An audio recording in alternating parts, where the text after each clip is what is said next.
Jesús histórico, pero iniciando ya, digamos, una nueva serie de temas encaminados a analizar el punto más delicado desde la perspectiva histórica que se conoce como los relatos de la resurrección. Aquí hemos hablado de los relatos de la tumba vacía, no sin antes, claro, analizar y comentar un poco lo que fue la crucifixión, y ya luego veremos qué es lo que dicen las cuatro versiones acerca de cómo fue su sepultura y lo que va a pasar. Bueno, esta es una como nueva etapa de esto que estamos iniciando, arriesgado. Lo hicimos en los tiempos de la pandemia, pues casi como quizás pasamos inadvertidos, pero estuvieron muy buenos.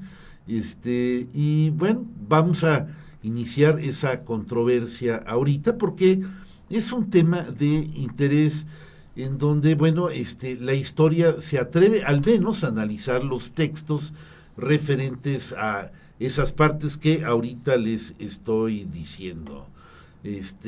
Dejo, bueno, en cabina de controles, Diego Palomares, en la, aquí vamos a estar ahí, ahora sí el inframundo vuelve a tener su dueño, Mictlantecutli, se había ido, Mauro Rivera Montaño, José Quesada Fox, Rodrigo Romo en la conducción, a quien dejo ahora sí la conducción en sus manos. Rodrigo, buenos días. Buenos días, Raúl, buenos días, José, Mauro, buenos días a todos que nos acompañan en este sábado, todavía fresco por unos minutos más, ¿no? Raúl, pues ya nos... tan fresco, pero bueno. No, sí, bueno, es fresco aquí dentro con el aire. Sí, fresco. Allá afuera, váyanse por las sombritas y le encuentran. Les recuerdo nuestros números en cabina, son el 442-192-1293. Nuestro WhatsApp es el 442-344-1404 y pueden contactarnos en nuestras redes sociales, Facebook y en aplicaciones. Desde tu móvil, pues nos puedes escuchar desde Radio Garden, TuneIn, MyTuner, Radio Box, Simple Radio y Radio México. Si tienes Alexa o bocina inteligente, solo tienes que pedirle reproduce radio UAQ 89.5 FM y nos encontrarás fácilmente. Bueno, pues como ya mencionó Raúl, estamos en el siguiente capítulo de la miniserie. Ya tenemos que condenaron a Jesús y entonces pues sigue a lo que los romanos eran particularmente efectivos a la hora de aplicar, que eran las penas corporales. José, ¿qué nos cuentas de semejante pasaje? Buenos días, perdón. Estaba aquí ajustando lo de enviar el programa, como lo hacen todos sí, a última hora, pero aquí ahora sí. Buenos días. Mira, ¿qué les cuento sobre la crucifixión? Vamos a ver brevemente algunos comentarios para no irnos muy esto. Hay una cuestión que te voy a contestar, cuestionamientos que me has hecho en el pasado. Muy bien. Según Piñero, que es uno de los investigadores que yo leo, y se me hace razonable, existía un relato premarquiano, ¿verdad?, sobre la Semana Santa. O sea, Marcos escribió su evangelio, dijimos, en el año 70, 71, ¿verdad? Y entonces, ¿de dónde sale la relación de los hechos? Había un relato premarquiano, o sea, había un escrito, por así decirlo, que tenía dos finalidades. La primera era uso litúrgico, ya hablábamos de la cena y todo eso. La otra finalidad era una especie de guía turística religiosa. Para los judíos que venían de la diáspora a Jerusalén, les daban ese relato de lo que había pasado. Y eso se convierte en evangelio, ¿verdad? Entonces, ahora vamos concretamente donde nos quedamos, la crucifixión, ¿verdad? La primera cosa que sucede es que cuando Jesús va cargando la cruz rumbo al Calvario, lo ayuda un fulano que se llama Simón de Cirene. Probablemente esto es histórico, de lo dañado que ya venía Jesús después de la tortura que le habían hecho, los latigazos, todo esto, ¿verdad? Probablemente no podía cargar el madero y pues agarraron ahí a un fulano y ahora le carga todo este madero, ¿verdad? Entonces ese es el primer comentario. ¿verdad? Luego, los relatos de lo que sucede, otra cosa que discutimos que es muy importante, el letrero, rey de los judíos. Ese letrero es testimonio múltiple, lo mencionan todos los evangelios, y además concuerda mucho con lo que se ha dicho aquí, de una condena por sublevación, por querer usurpar al César, ¿no? Entonces, esa es otra matiz que hay que dar.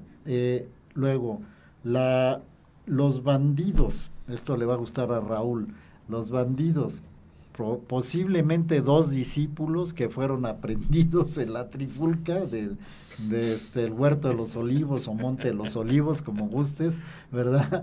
Pero pues es posible, es plausible que esto suceda.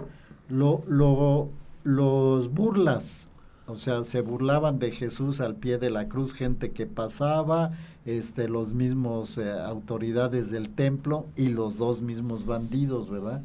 También es posible que haya sucedido eso.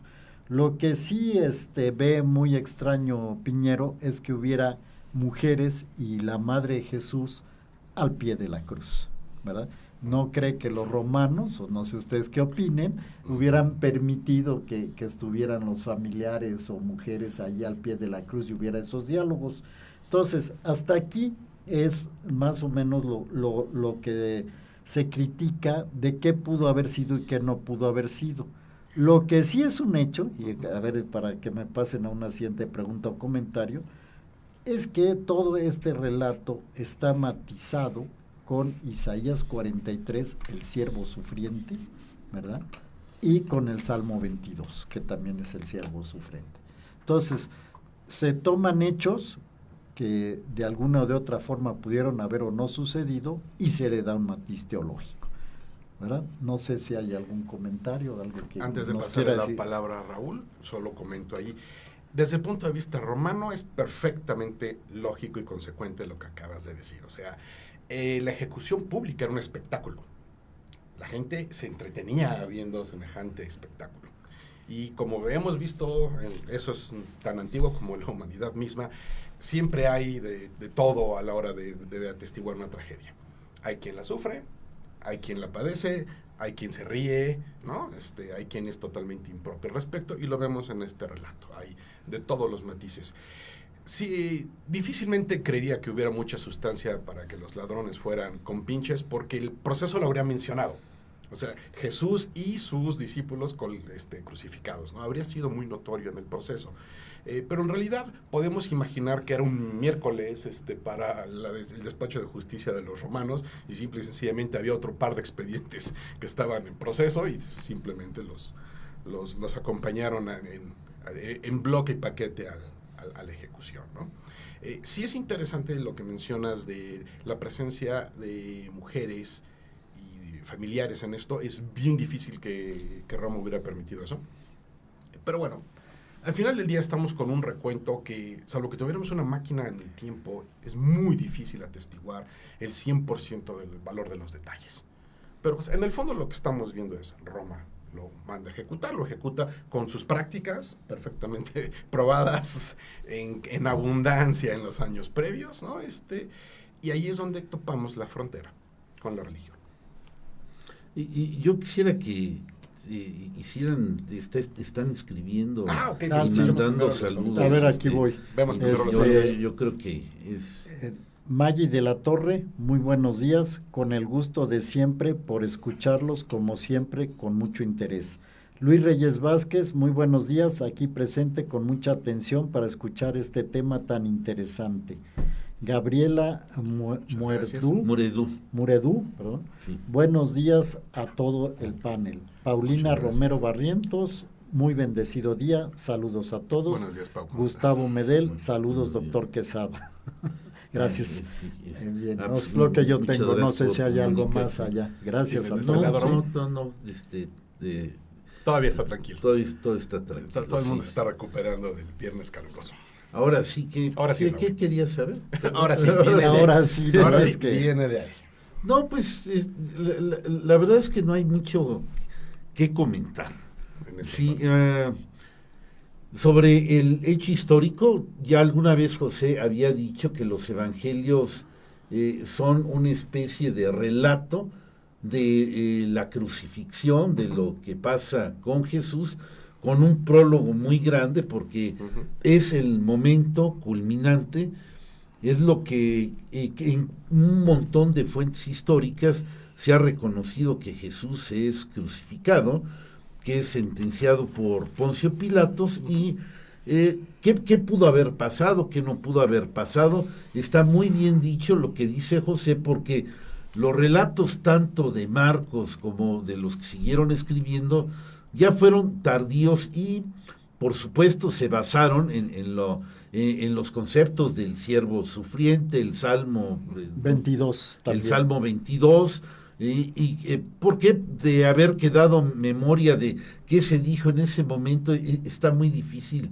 de saber. El mismo Pablo, que es la primera fuente que conocemos, solo dijo que es muerte en cruz y no le importaba, o sea, más bien no quería comentar aspectos históricos sobre Jesús y era como muy a regañadientes. Entonces no creo que sobre si fueron dos o más, pues sí, parece que la tradición reconoce que había dos que probablemente fueron capturados en la trifulca de la batalla del Monte de los Olivos, no, o era un expediente retrasado que dijeron aprovechamos y vamos, o sea, todo eso es muy difícil de saber, pero bueno, ahí están las constancias y creo que el hecho histórico es que Jesús es crucificado, castigo romano, el letrero, sedición política por considerarse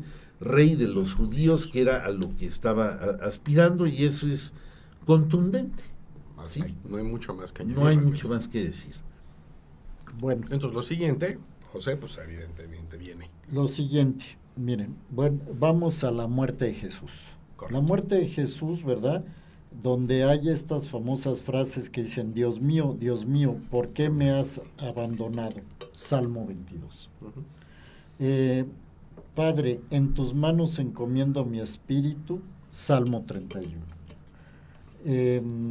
Entonces, ¿qué es lo que sucede? Bueno, hay una muerte ahí, ¿verdad? Y esto aparentemente pues se debe considerar como un fracaso, ¿verdad? Un fracaso, el fin de una historia. Una muerte en cruz, ¿verdad? Que si lo atravesaron con una lanza, que si dio un grito de expiración, pues son hechos probables o posibles, ¿verdad? Pero vamos a ver cuando dice aquí, verán al que traspasaron, Zacarías 12:10, ¿verdad? Entonces, como vemos, Deuteronomio 21, todo esto está inspirado, bueno, está matizado, yo le llamaría matizado, conforme a las Sagradas Escrituras. Les voy a leer rápidamente el Isaías 53, que es el siervo sufriente. Yo creo que lo leí esta mañana y fíjense lo que dice. ¿Quién creyó en nuestra noticia? ¿A quién le fue revelado? Al brazo poderoso de Yahvé. Creció ante él como un retoño, como raíz en tierra reseca. No tenía apariencia ni presencia, le vimos, y carecía de aspecto que pudimos estimar. Despreciado, marginado, hombre doliente y enfermizo, como de taparse el rostro por no verle, despreciable, un donadie, y de hecho cargó con nuestros males y soportó todas nuestras dolencias. Nosotros le tuvimos por azotado, herido por Dios y humillado, mas fue herido por nuestras faltas, molido por nuestras culpas. Soportó el castigo que nos regenera y fuimos curados con sus heridas. Todos erramos como ovejas, cada uno marchaba por su camino y Yahvé descargó sobre él la culpa de todos nosotros. Fue oprimido y humillado, pero él no abrió la boca. Como el cordero llevado al degüello, como oveja que va a ser esquilada, permaneció mudo y sin abrir la boca. Detenido, sin defensor y sin juicio, ¿quién se ocupó de su generación? Fue arrancado de la tierra de los vivos, herido por las rebeldías de su pueblo. pusieron su tumba entre malvados, su sepultura entre malhechores. Por más que no cometió atropellos, ni hubo nunca mentiras en su boca. Yahvé quiso quebrantarlo con males. Si se da a sí mismo en expiación, verá descendencia, alargará sus días, su mano ejecutará el designio de Yahvé, después de sufrir, vería la luz, el justo se saciará de su conocimiento, mi siervo justificará a muchos, pues las culpas de ellos soportará. Le daré su parte entre los grandes, y con poderosos repartirá despojos, pues se entregó indefenso a la muerte, y fue tenido por un rebelde. Y cuando él soportó la culpa de muchos, se intercedió por los rebeldes. Esta lectura no sé si le suena, pero ya contesté tu pregunta de ayer, Raúl. Sí, vamos, la discutimos. Creo que fíjate que la lectura de este concepto del siervo sufriente, me has contestado de dónde bebió Pablo. Exacto. Y ahorita se ve que has manejado muchos de los conceptos que están insertos en la teología de Pablo y los aplicó pues prácticamente todos. Cuando Pablo dice según las escrituras y según las escrituras, yo me preguntaba, pero ¿cuáles? ¿No? O sea, de dónde, y pues sí, solo había que tomarse la molestia de leer esta parte de Isaías y ya. Hay que recordar que se despeja la incógnita, Pablo, ¿no? como Sí. buen rabino que era originalmente, era un aprendiz de rabino con Gamaliel, ¿verdad? Pues si algo dominaba eran las escrituras. Entonces, Sí. ¿qué escrituras? Pues la Biblia hebrea, ¿verdad? Todo esto son libros de la Biblia hebrea. Estamos refiriendo, básicamente el siervo sufriente en Isaías es básico el concepto. También hay en Macabeos, ¿verdad? También hay Salmos, el 22, el 31 y no sé qué otros. Está el libro de Zacarías, Deuteronomio, o sea, toda la serie de referencias en las escrituras que con eso se componen los evangelios. ¿Por qué traigo esto aquí, verdad? Oye, ¿y esto qué se trata? ¿De historia o de religión? No. Es que es muy importante para que entendamos la redacción de los evangelios, ¿verdad? Porque salen, es que Jesús dijo, Dios mío, ¿por qué me has abandonado? Y entonces alguien dirá, ¿y quién estaba grabando ahí o tomando nota Sí, de sí, o sea, lo que se decía, ¿verdad? ¿Quién registró el diálogo? Lo que decía Sí. que estaba ahí cerquita, pues sí. ¿Verdad? Entonces se matiza todo el relato, que sí existía un relato originario, ¿verdad? Que se usaba como liturgia y como referencia, se matiza y se vuelve evangelio, ¿verdad? Entonces, básicamente, estos los comentarios que yo traigo. Bueno, hay uno muy importante después de la muerte, que también por lo que discutimos la semana pasada, la acusación, voy a destruir el templo, destruyan este templo y lo restauraré en 3 días, ¿verdad? Después de la muerte, o sea, el momento que ya muere Jesús, que expira, ¿verdad? Se dice que el velo del templo se rasgó, ¿verdad? Y que hubo así como un terremoto, y que salieron muertos de las tumbas, ¿verdad? Y que los centurión y los soldados quedaron aterrados, y el testimonio del centurión dice, verdaderamente este es el Hijo de Dios. Que volviendo a lo que me decías hace rato, Raúl, Sí. el Evangelio de Marcos es el relato de la pasión con esta última declaración, verdaderamente es el Hijo de Dios. Así está enfocado el Evangelio de Marcos, ¿verdad? Y es el relato de la pasión con un gran prólogo que es toda la vida de Jesús, lo que él relata. Pero vamos, estos sucesos, volvemos a lo mismo. ¿Qué sucedió ahí? Pues quién sabe, pero lo que sí es un hecho es que ese salieron muertos de las tumbas hace referencia a Ezequiel 32, versículos 12 a 23, ¿verdad? Y el hecho de que se rasga el velo del templo en los relatos previos de que Jesús había dicho que se iba a ser destruido el templo, ¿verdad? Y esto, aunque está escrito, y tú me vas a decir, ¿cuándo? Pues después de que el templo realmente fue destruido, ¿verdad? Sí. Entonces, eso es lo que yo tengo de la o sea, crucifixión. lo que estamos viendo es el momento en el que nace una religión, ¿no? En donde es una lectura con un filtro. Es una lectura que dice, mira, tengo un texto previo que me decía esto, es justo para lo que lo aplico, ¿no? Entonces ahí es donde empieza el momento a mezclarse historia con tradición y con religión. Entonces, a partir de este momento, para mí, es bastante difícil ya desentrañar qué es historia, qué es religión. Justo lo que acabas de mencionar. Ha habido ocasiones en donde hemos tenido la fortuna de encontrar evidencia arqueológica de terremotos, por ejemplo, ¿no? Pero en este caso no recuerdo yo que haya una fuente corroboradora que dijera que en tal año hubo un terremoto en Galilea en esos días y que precisamente pudiera encontrarlo, porque sabemos muy bien cuando las cosas coinciden, ¿no? Digo, solo falta recordar el 19 de septiembre aquí para pensar en distintas maneras de cómo la naturaleza tiene ese humor perverso de coincidir en fechas, ¿no? Pero no ubico yo a alguien que cite un terremoto para poder corroborar lo que estábamos escuchando. ¿Tienes uno? No, pues adelante. Voy con ¿cómo se llama? Saludos para que no se nos vayan. Ok. Sí, siempre Héctor Arbizu está viendo el video. Saludos, Saludos, arquitecto. Héctor. Ricardo Fernández Castro, saludos al panel. Programa muy interesante, gracias. Arturo Bautista Escalante, ¿en qué fecha fue la crucifixión? Bueno, no sé si es 33 o 36. 33 o 36, hemos siempre... Depende de Mira, es en el tiempo que está Pilato, entra en el 26, que es muy pronto, y sale en el 36. Y la mayoría, pues ya unos dicen que el año 30, otros el 33, y hay muchos cálculos que hablan hasta del 36, que ya fue hacia el final de su mandato.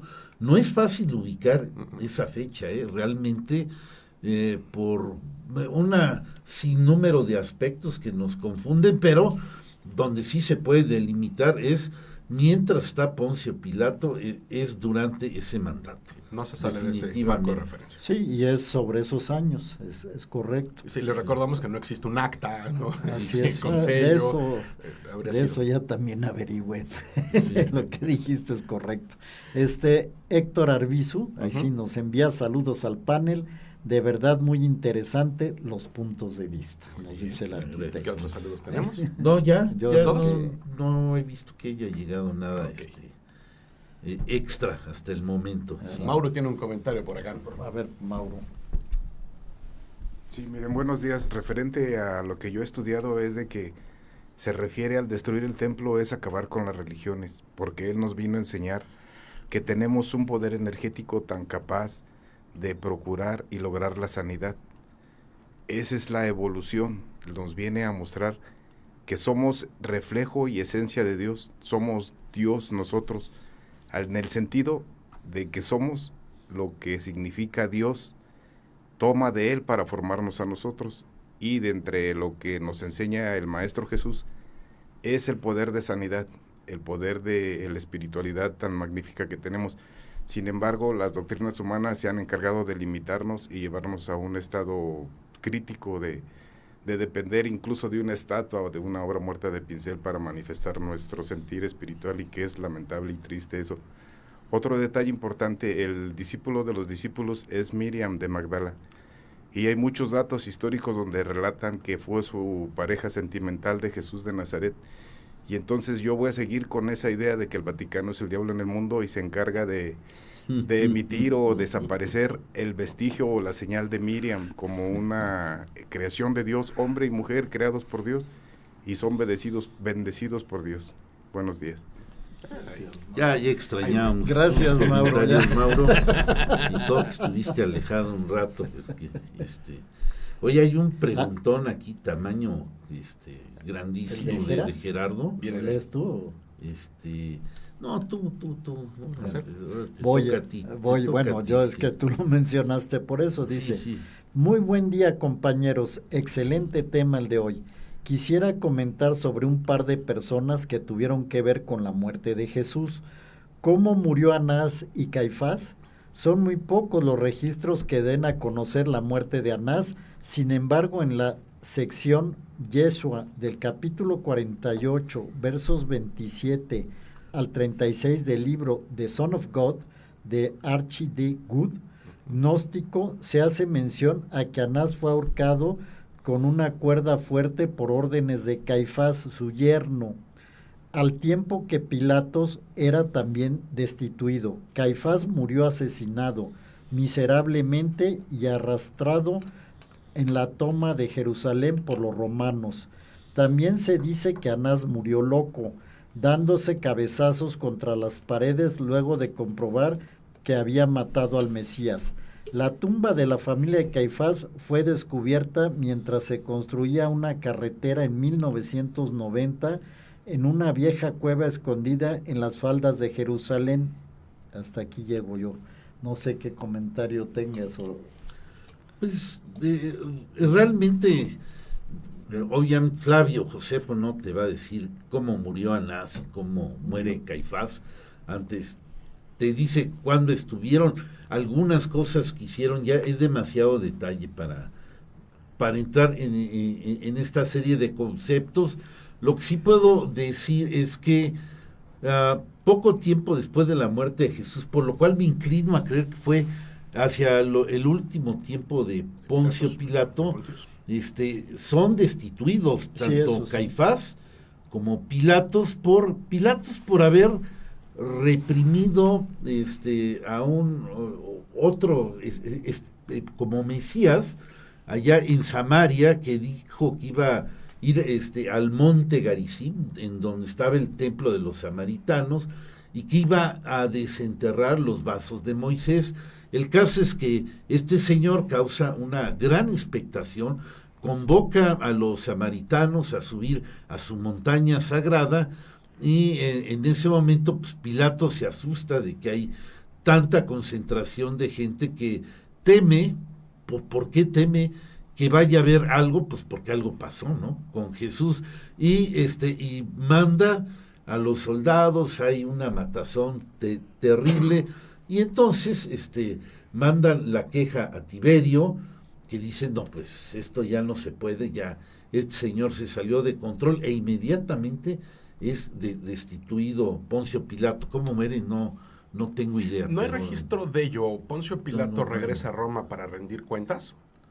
Porque no nada más es exactamente así, simplemente no estaba resultando lo eficaz que esperaba Roma para pacificar la zona, lo encontraron incompetente, sí. Y tan así que estalla el conflicto poco tiempo después. Así es, entonces, pues, por supuesto que lo llaman a Roma para pedir cuentas. Tiberio muere antes que Pilatus llegue a Roma. Y ahí es donde se pierde el registro del individuo. No se sabe si quedó allí, si se retiró, simplemente desaparece ya de ese los detalle, registros. pues no sé, Tiberio muere cuando sube Calígulo 36, 37. Sí, o sea, en camino Pilatus es el único dato que queda aquí. El emperador muere, entonces ya no alcanza a darle el jalón de orejas. Y pues Pilatus desaparece de la historia. Y sube Calígula al trono. Ya estamos a la mitad del tiempo. Hagamos nuestra pausa. Y regresamos con tantitita música y regresamos, sí.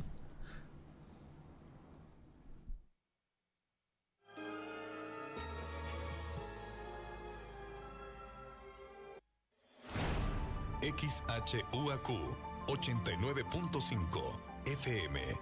Radio Universidad. Transmitiendo para ti las 24 horas del día. Estudios y oficinas. Centro Universitario, Cerro de las Campanas. Planta transmisora. Campus Exaeropuerto de la Universidad Autónoma de Querétaro. Carretera Yechimequilla sin número, Ejido Bolaños. Radio Universidad. Integrante del Sistema de Radio, Televisión y Cinematografía de la Universidad Autónoma de Querétaro. Radio Universidad. 89.5 FM. La cultura universal. Radio Universidad.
después de la pausa musical que tuvimos, ¿tenemos algunos saludos adicionales o estamos todavía? Mirna Escobar, siempre es interesante escuchar. Así es. Muchas gracias. Así es, Mirna Escobar. Bueno, pues entonces cae la noche en el Gólgota y sigue la trama. Raúl, por favor. Bien, vamos, yo siempre si Pablo hubiera dicho algo, pero no dice gran cosa, solo dice que muere en cruz y los poquitos datos que deja, digamos, Marcos, Mateo y Lucas evidentemente eran paulinos, eran seguidores o quizás pues trataron de dar más información, porque si Pablo de plano dice, si conocimos a Jesús según la carne, pues ya no lo conocemos así, no nos importa esto, todo es nuevo, como quien dice, a mí no me importa el Jesús histórico, y solamente le interesa el Jesús glorificado. Y estos alumnos, como es Marcos, Mateo y Lucas, dijeron, no es para tanto, hay que investigar, hay que dar un poco más de información, y es cuando aparecen ya, sí, desde la perspectiva paulina, pero información que se necesitaba acerca de Jesús. En fin, ¿qué nos cuenta Marcos, que es el más antiguo? Lo voy a leer y hacemos comentarios antes de, o sea, cuando se pide el cuerpo, ¿no? Dice, esto es Marcos capítulo 15, versículos del 43 al 47, dice, Biblia de Jerusalén. Vino José de Arimatea, miembro respetable del consejo, que esperaba también el reino de Dios, y tuvo la valentía de entrar donde Pilato y pedirle el cuerpo de Jesús. Se extrañó Pilato de que ya estuviese muerto, y llamando al centurión le preguntó si había muerto hacía tiempo. Informado por el centurión, concedió el cuerpo a José, quien, comprando una sábana, lo descolgó de la cruz, lo envolvió en la sábana y lo puso en un sepulcro que estaba excavado en roca. Luego hizo rodar una piedra sobre la entrada del sepulcro. Y termina ya este capítulo 15 diciendo, María Magdalena y María la de José se fijaban dónde era puesto. Y digamos, yo nada más digamos que es la sepultura.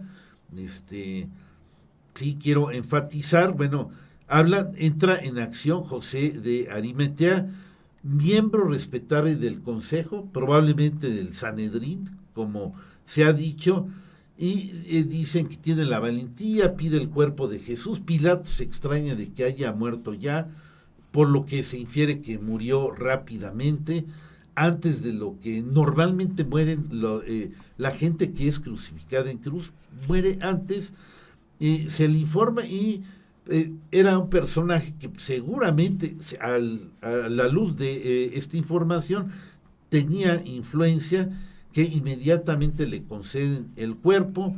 Se habla de una sábana. Estos versículos dieron pauta para cuando nació Ecos de la Antigüedad, porque la primera serie era La Sábana Santa, la de 1995, y entonces es otro rollo, pero yo aquí lo recuerdo con mucho cariño, que sí, se hablan de una sábana que se descolgó y lo pusieron ahí en la cruz, pues hablando de esa imagen que aparece en la Síndone de Turín, que tiene unas medidas exactas y aparece una persona crucificada, tanto de frente como por detrás, en fin, y nada más se fijan un sepulcro en roca, tallado y cubierto por una piedra, y ya hasta ahí.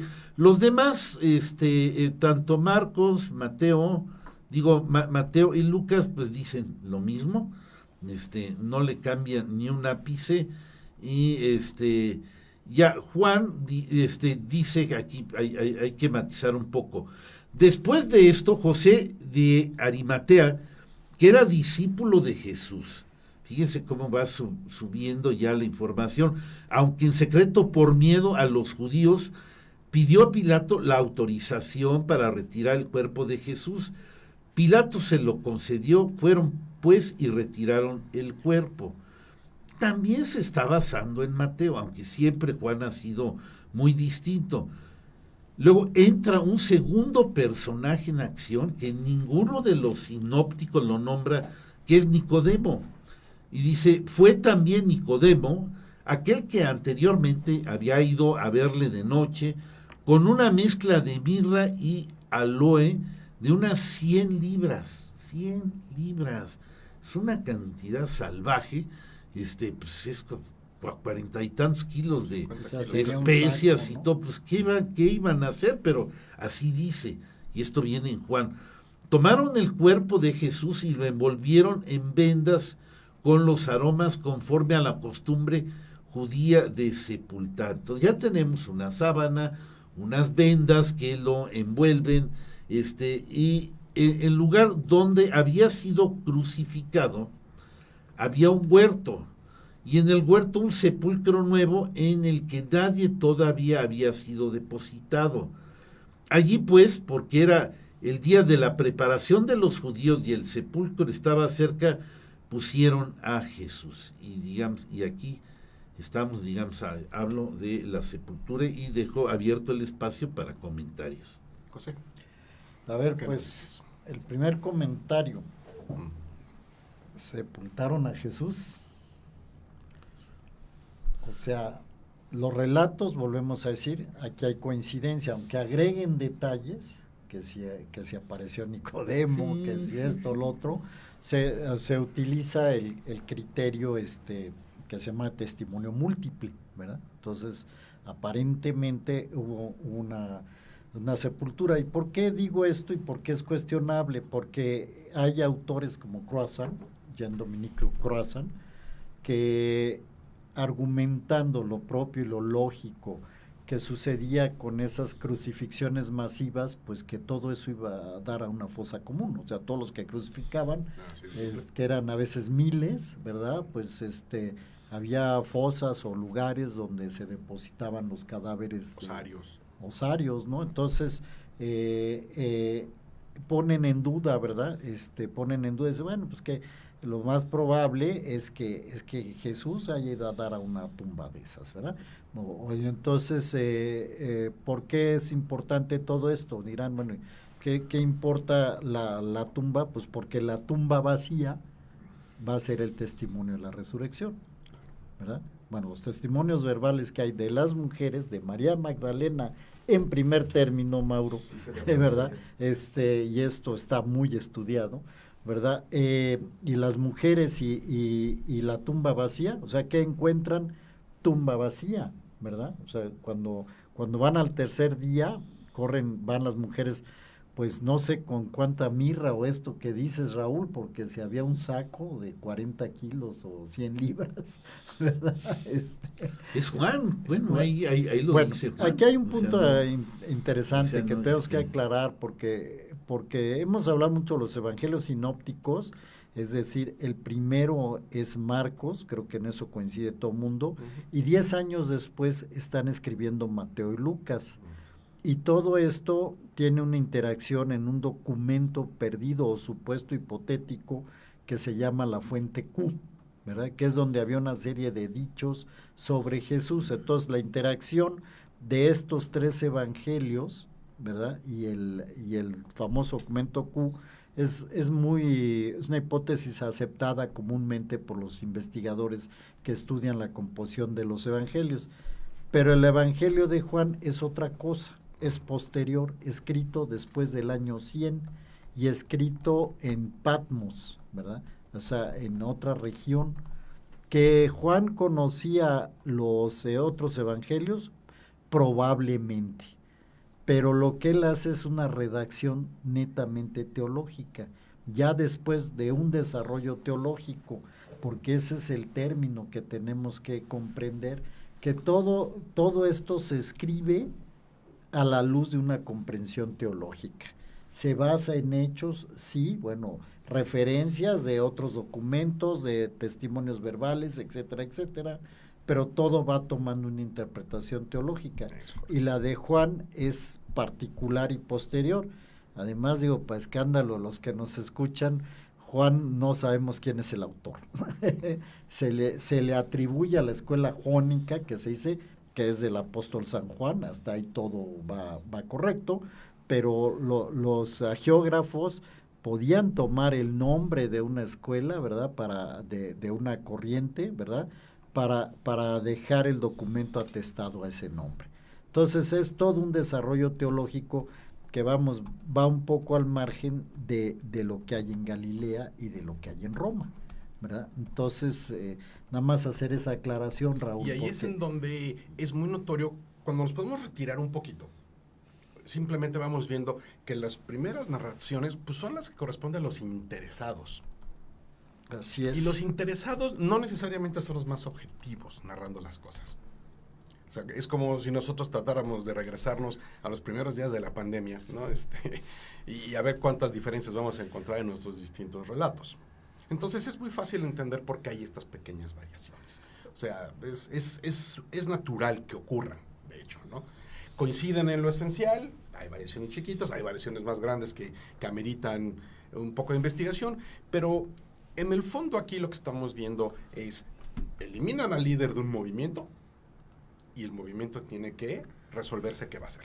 Claro. Cómo va a sobrevivir, cómo va a recontar la historia de qué le pasó al líder, y es donde empieza, insisto, a borrarse la frontera entre lo histórico y entre lo teológico. Mira, aquí te voy a hacer una cuestión, una pregunta, ¿quiénes han escrito algo que no tenga que ver conforme a los interesados? Es decir, al final pero por ejemplo, ahí mismo Roma dejó de interesarse y prácticamente, ¿no?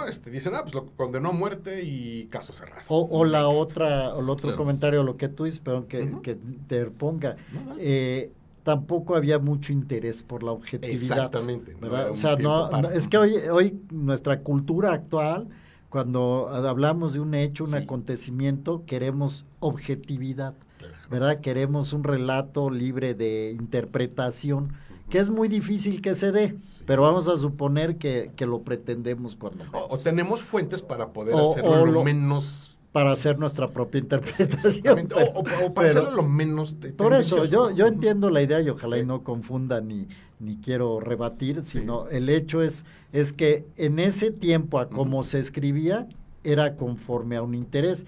Y aquí la pregunta para mí que tenemos que hacernos y tratar de responder es esta. Si estamos hablando de la muerte de un individuo que en su momento no era nada importante para Roma, ¿verdad? Uno de tantos, vamos a ponerlo en términos como ustedes lo han planteado, uno de tantos que de repente se alocaba, por así decirlo, ¿verdad? Y se sublevaba y causaba un tumulto, o gente que lo seguía, y eso le preocupaba a Pilatos por guardar el orden, pero al final hubo muchos iguales a él, ¿verdad? Y no está registrado que otros tumultuosos se desarrollara un movimiento en torno a él inmediatamente su muerte y que perdurara. Y peor tantito, que trascendiera. No estoy hablando de trascendencia a todo el mundo, estoy hablando de la trascendencia simplemente de Judea y Galilea al mundo grecolatino, incluso a Roma. Entonces ahí la pregunta que tenemos que contestar y que es difícil para un historiador. ¿Cómo Tenemos muchos mensajes que están pasando y no entramos, quisiera que nos aterrizáramos más y agilizáramos. Voy, pues es que agarré la palabra y también agarré los mensajes. El más importante de los mensajes aquí para Rodrigo es el de Ana Saavedra. Interesante escuchar este capítulo de la historia. Gracias, Ana, saludos a todos, gracias. Ricardo Fernández Castro ahora nos pregunta, ¿dónde está el sepulcro de Jesús? ¿Contestas o contestas? No, pues, ¿quién fue Israel? Usted, señor. Usted nos tendría que decir. La Basílica del Santo Sepulcro. Pero la ubicación o algo. Que la ubicación, bueno, pues es en el centro de Jerusalén, o sea, en lo que es dentro del casco de la ciudad antigua de Jerusalén, que es toda una historia que habría que desarrollar, cómo se fue formando la ciudad y cómo fue cambiando en tiempos de la Edad Media y posterior, ¿verdad? Y por qué quedó esta basílica, el Santo Sepulcro, que uno va ahí y es pues una basílica, vamos, entra uno a un gran, pues basílica muy grande, techada, ¿verdad? Que en su interior tiene diversas partes.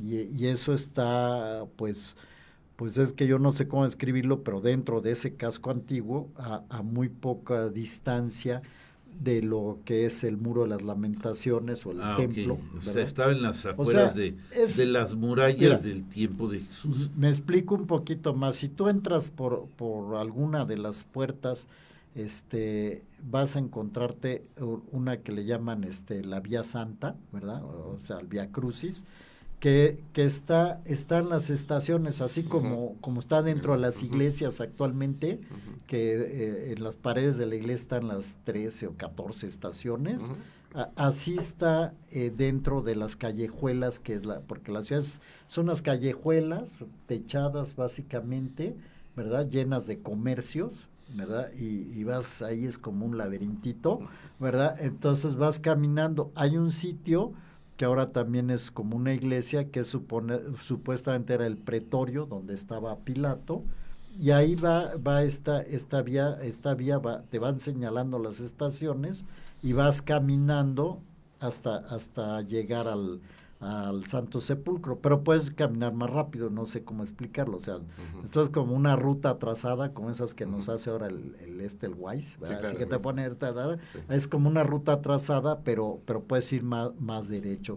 Probablemente, o sea, porque si subes un poco, o sea, si sientes Oye, una pendiente, ¿no? Sí. O sea, estás dentro de callejuelas, ¿no? Pero sientes la pendiente. O sea, había una loma, había un cerrito o algo. Por eso digo, el Gólgota, ¿no? Probablemente. El Gólgota. El Cerro de la Calavera. Probablemente. Sí. Pero como ya todos son calles, pues ya no lo ves así el cerro. Claro. No sé si me explico, ¿no? Ya, entonces, desarrollo urbano se lo comió. ahí se encuentra el Santo Sepulcro, pero también mencioné en el programa pasado, para completar esta pregunta, que si sales por la puerta de Damasco, ya afuera de la muralla, como a una cuadra, por decir algo así, hay una callecita y allá hay un jardín con un sepulcro. Y los protestantes, los hermanos separados, como se dice o dicen algunos, ¿verdad? Ellos definieron que ese lugar, ese jardín y ese sepulcro era el Santo Sepulcro. Pero recordemos que las iglesias luteranas son del siglo XVI en adelante. Entonces, cuando ellos hayan llegado los primeros peregrinos, que estaba leyendo, que creo que es sobre unos ingleses que llegaron por ahí, hablo de gente protestante, evangélica, ¿verdad? Llegaron por ahí del siglo XVIII, me parece, ¿verdad? La basílica del Santo Sepulcro ya había construida, destruida, vuelta a construir. 1000 años de historia. Sí. Entonces, eso es lo que yo pudiera contestar la pregunta, ¿verdad? Había más mensajes. Y luego Rafael Joaquín Salcedo Fernández, saludos al panel, gracias. Y aquí eso es lo que yo tengo, dale. Por favor. Sí, aquí a radio nos llegó, muy buenos días, saludos desde Canadá, de parte de Sergio Iracema. Saludos. Nuevos fans, el programa, abrazos fuertes a Rodrigo. Saludos, Sergio Iracema. Muchos saludos. Hay otro, permítanme. Qué emoción. Alejandro Amieva, de los de la hacienda de Chichimequillas, ahí que dice Raúl, saludos a todo el panel, muy interesante la plática del día de hoy. Muchos saludos, Alejandro. Creo que incluso vino. Sí, es el que vino un par de veces para hablar de la hacienda de Chichimequillas. Claro que sí, por supuesto, qué gusto. Saludos. Muy bien, es lo que tengo y hay que apurar, no sé cómo andemos de tiempo. Quedan 5 minutos, creo. Sí, ¿Ibas a comentar, Raúl? Pues yo creo que ya es necesario entrar a la entrada, ¿no? De lo que sigue, lo que yo llamo los relatos de la tumba vacía, que hablan de la resurrección. Rápidamente dejen ver Marcos, ¿no? Que es el más antiguo. lo leo pues no sé si alcancemos a comentar algo, pero va a quedar pendiente para la otra. El relato más antiguo de esto que llamamos la tumba vacía. Pasado el sábado, María Magdalena, María la de Santiago y Salomé compraron aromas para ir a embalsamarle. Esto es lo más antiguo. Ya Juan dice que eran como 50 kilos, ¿no? Pero creo que estaba exagerando. Bueno, y luego continúa, y muy de madrugada, el primer día de la semana, a la salida del sol, a la salida del sol, van al sepulcro. Se decían unas a otras: ¿quién nos retirará la piedra de la puerta del sepulcro? Lo van con las prisas y todo, no pudieron darle ese tratamiento. Y levantando los ojos ven que la piedra ya estaba retirada. Y eso que era muy grande. Y entrando al sepulcro, y aquí quiero recalcar claramente, vieron a un joven sentado al lado derecho, vestido con una túnica blanca, y se asustaron. Un joven, ¿sí?, con una túnica blanca, ni ángel, era un joven. Pero él les dice: no os asustéis, buscáis a Jesús de Nazaret, el crucificado, ha resucitado, no está aquí, ved el lugar donde lo pusieron. Pero id a decir a sus discípulos, a Pedro, que irá delante de vosotros a Galilea, allí le veréis como os dijo. Luego, donde para mí termina todo el show, porque donde queda el Marcos original, ellas salieron huyendo del sepulcro, pues un gran temblor y espanto se había apoderado de ellas, y no dijeron nada a nadie porque tenían miedo. Entonces, la parte original de lo que es un Marcos, ya sin retoques o sin otro estilo literario, llega hasta aquí, hasta el versículo 8 del capítulo 16. Todo lo demás ya viene la parte de las apariciones y todo, que ya para mí forman un extracto diferente. Y digamos, alcanzo a decir esto porque ya nada más queda muy poco tiempo. Tengo un minuto, nada más voy a hacer este comentario. Sí. El final, que es el texto largo del 9 al 20, que es lo que tú estás diciendo, Raúl, sí. No se puede probar no se puede probar que pertenece a Marcos, fíjense, y sustituye otro periodo, o sea, es un anexo posterior. Es un anexo. Esto es importante, ya es que lo comentaron la semana que entra, porque hay mucho que comentar por ahí. Nomás quiero dejar un saludo a Gaby Hernández, que dice saludos y bendiciones. Muchas gracias. Para que no quede nadie en el tintero. Están todos los mensajes leídos y apostillados. Y discutiremos la semana que entra si nos quedamos con la puerta abierta. Sí, con la puerta abierta hacia los relatos de la tumba vacía. Gracias a todos, gracias a Diego Palomares, a todos ustedes. Gracias, que tengan gracias Mauro, que viniste y que apareció de nuevo. Que tengan un bonito fin de semana y nos vemos hasta la próxima.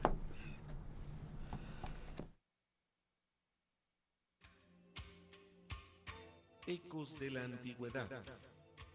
El aprendizaje del hombre en su recorrido por la historia a través del tiempo. Análisis, reflexiones, leyendas, tradiciones y mitos desde una óptica diferente. Una producción de Raúl Rodríguez Lucio para Radio Universidad.